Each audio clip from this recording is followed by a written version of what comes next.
Are you asking yourself, why is my aim so bad? What can I do to get better? And how can I get some immediate improvement? You are in the right spot. One of the biggest things any Apex Legends player can do, from a complete rookie or a bot to a pro player, is to implement an aim training routine to build consistency. Whether it's 5 minutes, 15 minutes, or an hour, I've got a ton of ways for you to practice your shot. Right off the rip, I often see players practicing with the wrong weapons when they are in the firing range, and it's not necessarily a this or that scenario, it's more so how you are practicing.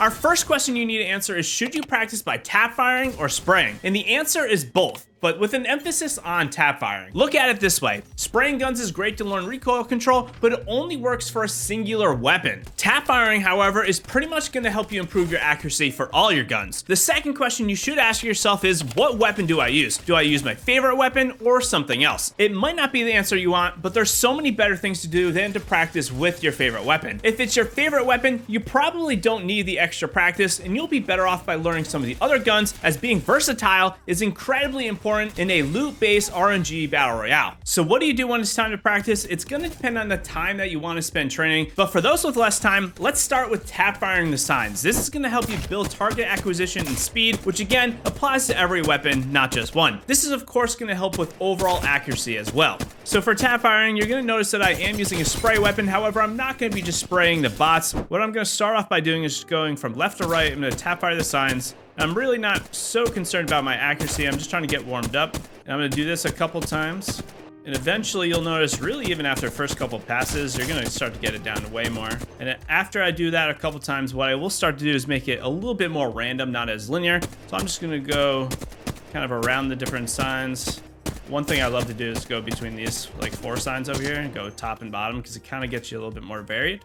And eventually, as you start to build up more skill, and if you're getting a little bit more accurate, you can even go to farther away signs. But honestly, as long as you're doing these close signs, that's going to be enough. If you do not have a ton of time, just do this for 1 minute and then you can move on. From this, we're going to now start to get more into building your recoil control, and I recommend doing this in a few different ways. One, no barrel stabilizer means the weapon is harder to use. If you can control a weapon this way, then everything with a barrel is just going to be easier. So this makes sense. Second is to, again, use weapons that you are unfamiliar with. So if you are forced in an off-the-drop situation with a gun that you don't often use, you're going to be better. Third is, I often find players actually do not know the recoil patterns of their weapons. They kind of just shoot and pull their crosshair down. This is what can separate an average or a good player to an excellent player. So how are you going to actually learn the recoil of the gun? Well, it's pretty simple. You're just going to fire into the ground or a wall, and you're going to see what that recoil pattern actually is doing. And then you just have to do the opposite when it does come time to practice. If you're having a hard time learning everything at once, a big thing I recommend that you do is to practice in bursts. So you're only going to shoot like 5 bullets and then stop, 5 bullets and then stop.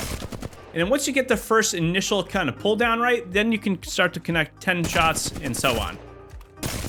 In the range you're doing this, you don't want to make it too hard on yourself. Start with something simple. Right here is about 25 meters, and you'll notice I don't really need to practice anything farther than this. This is kind of like the closer side of mid-range where you're really going to have the beam enemies. Once you start to get the recoil pattern down, connect more shots, and then after that, you can also start to go to farther away targets and get that down. If you are strapped for time, just do a singular target. You don't need to go too far away, and then you can move on to the next training routine. So let's take the spraying practice one step farther, as it is easy to do on bots that are barely moving or are stationary. This step is all about the signs that are moving. The more experienced you are, the faster you can get the signs to practice spraying on them. I recommend you just start at walking speed, but if you can't get to run or even zipline speed, you're going to be cracked in no time. So what I like to do for this is I'm going to work my way into it. I'm not going to be too far away here. You don't want to overdo it. I'm going to start off with walking speed, which is what this is right now. And I'm just going to practice spraying the sign that is moving. And once you get a big mag on it, you can start to go to the faster speeds. And now, as you know, it's going to slightly up the game. The biggest thing is that you have to kind of come back and lead the target. You have to expect for the target to turn backwards as it starts moving the opposite direction. And then once you get that down, you can go up one more level as well. And I wouldn't overly worry about the zipline speed. It's definitely very quick. You don't have to be perfect at this, but if you can get a decent amount of accuracy on this, you're going to be able to beam a lot of people as they are moving or rotating, which is going to be very nice. If you are strapped for time, if you're only trying to get like a 3 to 5 minute warm-up routine, you can completely skip this section, but I definitely recommend you try to do this a couple times a week. It's going to help you out quite a bit. Remember that we are really trying to push ourselves, and the farther you can push yourself, the better you will be overall. And it's really going to be these small micro improvements that's going to make you a lot better in the long run. So if you are skipping the little things like this, it could matter quite a big difference when it does come to the top of the game. Next is one thing that I love doing, as it's not only helping me practice flicking, but it's also going to help with some movement. This is the super zipline jumping into shotgunning. This is going to help track enemies that are moving rapidly up and down zip lines, and overall your ability to move and shoot, meaning you're fighting in zipline buildings and other vertical areas, is absolutely going to be enhanced. So a lot of players don't even know how to do the zipline super jump, and basically as soon as you connect to the zipline, you're just going to double tap jump. It's going to launch you up into the air. I personally like practicing the zipline super jump on the zipline right here, because if you do just connect and jump off, you're not going to really make it up to the top. Whereas if you do the zipline super jump properly, it's going to launch you up high enough where you are going to make it to the ledge. So if you are pushing yourself into the wall, that means you're not doing it properly. You shouldn't really be climbing at all, or maybe just a little bit at the very end. And once you get the zipline super jump down, you're going to then start to just combo in shotgun shots. This is just going to get your overall flicking accuracy down a little bit better. It's okay to miss shots as well. You're really just trying to get warmed up here. You're not overly concerned with how accurate or how big of the shots you're hitting. Getting bigger hits will come in time. Moving on, we are going to have a very unique type of aim training that does revolve around horizon, but more so than just her. It's going to help with your overall ability to track and shoot someone who is moving vertically rather than side to side, which is something that is really hard to replicate in a practice session. So I am going to hop on horizon here, and all you're going to really do here is just drop your gravity lift on a bot, and you're going to try to one mag them before they do get to the top.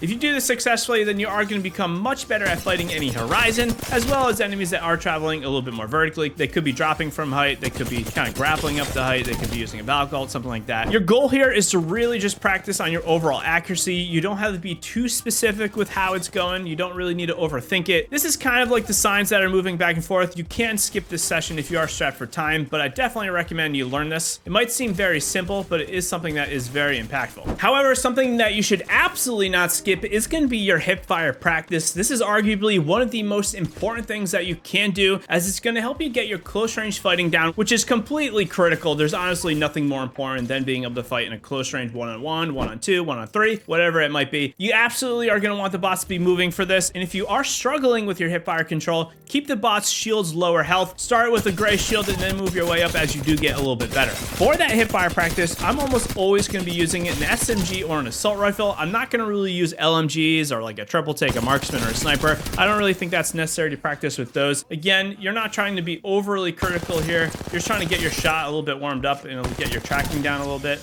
If you are struggling with your hip fire, it's okay to get a little bit closer to the enemies. And remember that assault rifles have worse hip fires, so you might have to get a little closer to that. But again, it doesn't really matter how many shots you're hitting per se. It's more so that you can't keep your center crosshair in the center of the enemy. If you want a little bit tighter spread, you can also crouch, as this is going to increase your hip fire control. I do want to mention that if you want to take this one step farther, you absolutely should be learning the hip fire to ADS spray. This is hugely important. Pretty much every pro player does this these days. Basically, all you're going to be doing is when you do aim down sights, it's going to obviously compact your spray because you are aiming in a pinpoint accuracy, and when you let go, you're going to notice my crosshairs slowly kind of bloom outwards. And basically this just means there is a transition from when you are aiming down sights to your accuracy being maxed for the hip fire. And if you start aiming down sights and then go into hip fire, you'll notice my spray is much more accurate even when I am hip firing.